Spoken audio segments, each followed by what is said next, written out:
Si nous avons des raisons d'être inquiets, nous avons aussi des raisons d'espérer, car nous ne sommes pas si seuls que ça dans ce combat.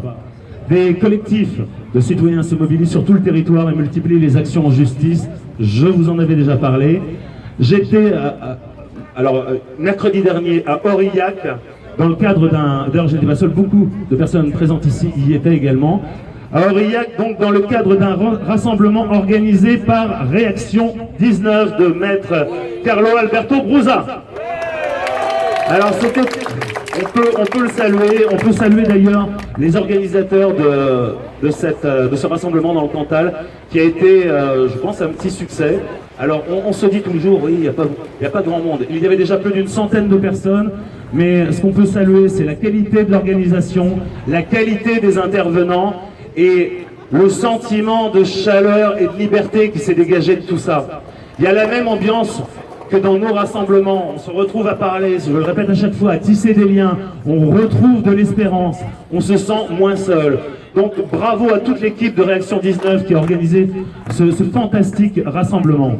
Alors ça c'est pour la forme. Pour le fond, ont été abordées deux choses qui sont importantes et sur lesquelles j'ai envie de revenir.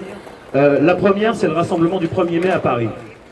Bon, je veux qu'on fasse tous pression à notre petit niveau pour que ce rassemblement du 1er mai à Paris soit unitaire. Que toutes les personnes qui sont sur notre ligne qui se rassemblent au même endroit. Et pourquoi je dis ça? C'est parce qu'il serait question que les rassemblements se fassent du côté de Réaction 19 et d'autres collectifs, place des Invalides, soit à 300 mètres, à vol d'oiseau, du lieu où se tient le rassemblement des Patriotes. Alors je le dis ici, moi je suis référent adhérent patriote, je défends le programme des Patriotes parce que c'est déjà l'une des seules formations politiques qui se bat pour nos libertés, mais je ne comprendrai pas que ce rassemblement puisse se faire de façon séparée à Paris. Il est indispensable dans la séquence que nous traversons de retrouver une unité. Et je le dis surtout, la responsabilité n'incombe pas aux patriotes, parce que Florian a toujours tendu la perche pour rassembler le plus possible et rassembler au-delà du cadre politique, du côté des associations militantes pour nos défenses des libertés. Mais c'est un message que je fais ici passer aux organisateurs alors il y a Laissons-les prescrire, Enfin c'est liberté, Réaction 19, beaucoup de collectifs comme ça qui entendent se rassembler et qui hésitent encore à prendre un chemin politique. Et je le leur dis ici, Maître Vialaret, qui a pris la parole mercredi à Aurillac, comme Maître Alberto Carlo Alberto Brusa, où je mélange ses prénoms, sont d'accord sur un point. Entendez bien, les actions juridiques qui ont été enclenchées vont prendre des années avant si elles prospèrent, si elles ne sont pas tout simplement rejetées. Ça va prendre des années. Maître Brusa parlait même d'aller jusqu'au tribunal pénal international. Donc imaginez le temps que ça va prendre.